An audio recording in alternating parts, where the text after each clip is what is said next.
Uporaba sončne energije in deževnice je le ena od značilnosti, po katerih se Kristalna palača razlikuje od drugih poslovnih stavb v Sloveniji.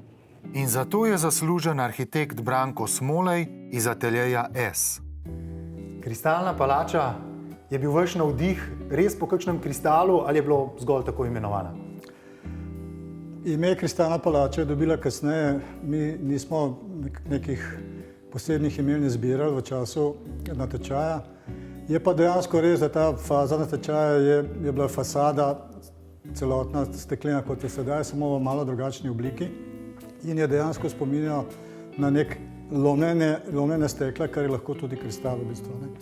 In kasneje je iz tega gospod Gabrijelčič povzel v kratkem pomisleku v nekem razgovoru, to bi bilo pa lahko Kristalna palača. In to ime se je prijelo takoj, ko smo povedali upravi, da bi bilo to imenitno ime, so takoj pristali na to in to je še danes. Spontana misel, najboljša misel. Najboljša. Ja, Kristalna palača je precej velika. 20 nadstropij, ogromno pisarn ima, nič manj raznih uslužbencev, katerim ste pa vi v sami zasnovi zgradbe namenili še posebno pozornost. Tako je. Koncept je zgrajen tako, da je pač objekt sestavljen iz dveh delov in srednjega dela, kjer so komunikacije. Če se pogleda z zunanje strani, je fasada proti Šmarni gori oblikovana v naklonu. Mi smo s tem hoteli doseči neko vitkost objekta in če pogledamo proti nebu, se ta objekt dviguje in nastane veliko višji, kot je dejansko v resnici. Optična prevara. Optična prevara, ja. Anekdota mogoče iz tega sledi. Enkrat sem stal na ulici, ko se je še objekt gradil in sta prišla dva možakarja mimo, sta gledala in sta rekla to poševnino. Sta rekla, se tebi zdi, da je tukaj nekaj narobe, da so nekaj narobe naredili, ali je to res tako, kot mora biti? Malo preveč gradbene tolerance bi bilo verjetno, ne? V zgornjih nadstropjih so poslovni prostori in v spodnjih trgovinski. Nad njimi pa se razteza kakšnih 2500 kvadratnih metrov velika terasa z zelenimi površinami, ki je namenjena tako zaposlenim kot nakupovalcem. Kristalna palača je lepa, vendar samo estetika za dobro poslovno zgradbo ni dovolj. Absolutno, da samo estetske vidiki so v sodobnem času premalo. Stavba mora biti tudi trajnostno naravnana, z visokimi ekološkimi in pa energetskimi standardi. Ta stavba ima celo na južni fasadi sončno elektrarno obešeno, vgrajeno, kar nekaj izjemnega. Potem zbiramo deževnico za hlajenje vodnih stolpov oziroma za klimatizacijo sistema. Imamo najlepšo zeleno teraso v centralni Evropi, ki nam zavidajo od Dunaja do Münchna. Predsednik uprave BTC Cityja je najbolj ponosen na to, da so Kristalno palačo za svojo sprejeli meščani. Ključno je, da prostor, za katerega smo odgovorni, da ga čim bolj socializiramo, humaniziramo in da postavljamo objekte, ki so prijazni, ki so lepi, ki jih spremljajo ljudje, ki so estetski in potem smo lahko vsi zadovoljni, da imamo nekaj lepega v prostoru, kar nas ne iritira, ampak privlači. Nadvse privlačen in naravnost luksuzen pa je klub v 20. nadstropju Kristalne palače. Iz njega se pogled odpira na Kamniško-Savinjske Alpe, Karavanke in Julijske Alpe, pa seveda na mesto in Ljubljanski grad.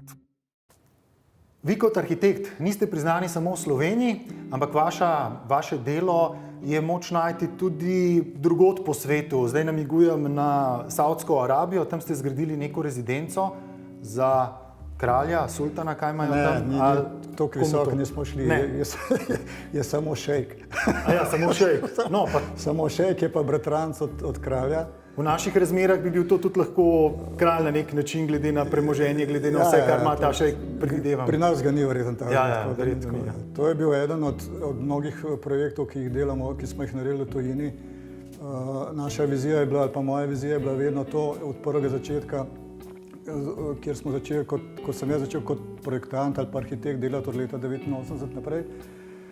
Ne samo delati v Ljubljani ali pa Sloveniji, ampak gledati širše, ker posla za vse arhitekte, ki živijo v Sloveniji, je Slovenija premajhna. In tako smo začeli z deli v Rusiji, potem smo se malo preselili v Turčijo, tam smo zgradili skakalni center. Moram povedati, da smo pač eni od redkih ki znamo to delati na svetu. Zgradili ste več skakalnic, ne? Ja, zgradili smo pa še, zdaj končujemo skakalnico v Kazahstanu in zadnja, ki je bila narejena, je neka specialna skakalnica v Ljubnem za ženske skoke. Je tudi edinstvena skakalnica, take še ni na svetu, ne? Čeprav pravijo, da je težka skakalnica, trenerji, ne skakalci. V čem je ta edinstvenost? V čem?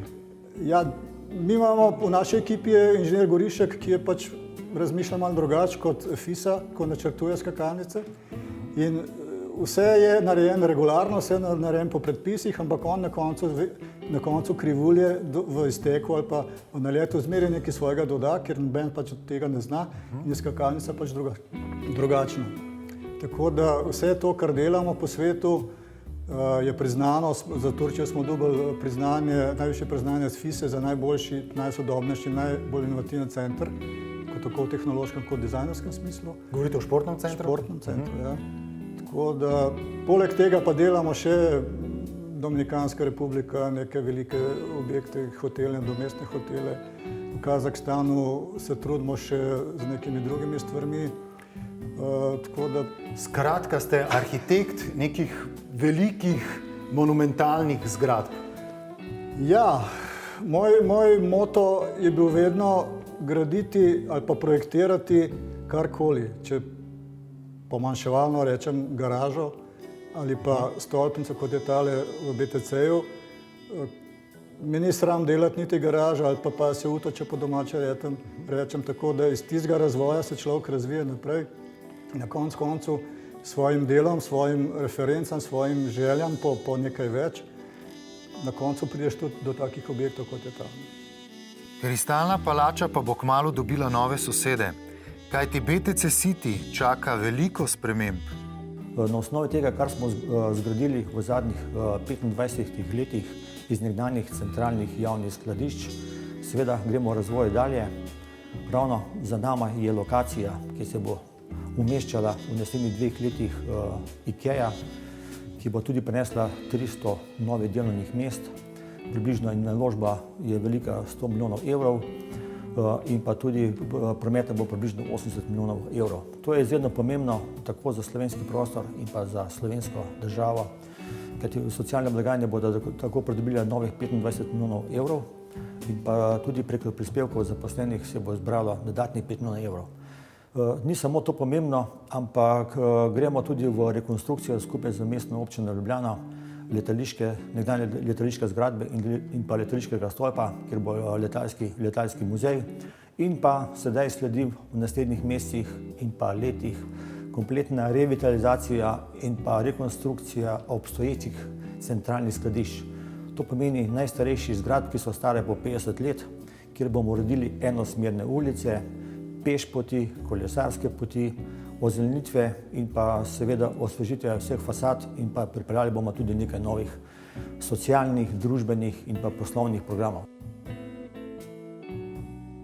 V BTC Cityju nameravajo preplesti sodobno in industrijsko arhitekturo, da bo iz njega nastal privlačen in šarmanten prostor, ki bo ljudi očaral.